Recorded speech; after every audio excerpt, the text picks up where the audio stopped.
जेब्ला आंनि बिटिसिनि रिप्रेजेन्टेटिभ जनप्रतिनिधि जागोन अब्ला दिनै एनडिपिनि दैदेनगिरिफोरखौ जोबथेसालिनिफ्राय आखायाव हमै हमै न'खर न'खर समजायहैगोन होननानै प्रमद बर' बिथाङा दिनै प्रतिश्रुति खालामदोंमोन।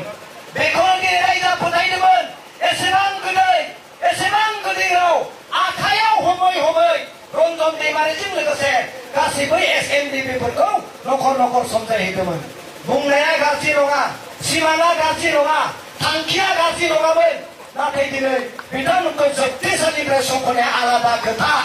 नाथाय दिनै बाथा बिथांखौ दिनै हमदोंसो। जोंफोरबायदिखौ दिनै जेलाव सोदों। बिदेश बसुमतारी बायदिखौ जेलाव सोदों।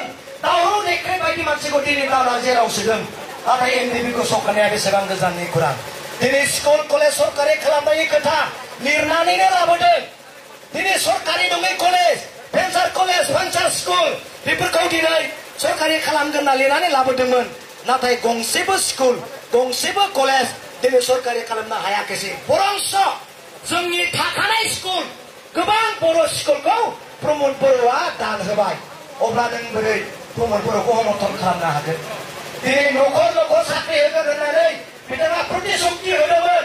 जायफोरा साख्रि मोनाखै, जायफोरा दिनै ओरैनो दङ, 2 लाख स्टुडेन्टफोरनो फैसा होगोन होनदोंमोन, नाथाय होनो हायाखै। बेबायदि मानसिखौ नों दिनै समर्थन खालामनो हायो। कौटि लाख दिनै 1000 कौटिनिबो बारा बाहेरनि कन्ट्रेक्टारफोरा जोंनि बिटिसिआव हाबफैबाय।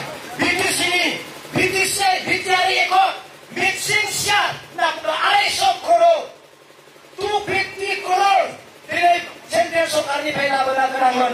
नाथाय दिनै बेखौ छत्तीसगढ़नि मोनसे एनजिअआ बिटिआर एकर्ड मिक्सिं शेयार 250 करोड़ बेखौ दिनै बिटिआरआव लाना फैदों। दिनै सासे छत्तीसगढ़नि कन्ट्रेक्टारफोरा दिनै बिटिसिआव हाबफैदों। घन्टा बै छत्तीसगढ़नि कन्ट्रेक्टारा छत्तीसगढ़नि गभर्नमेन्टआ गावसोरनि गभर्नमेन्टनि फैसाखौ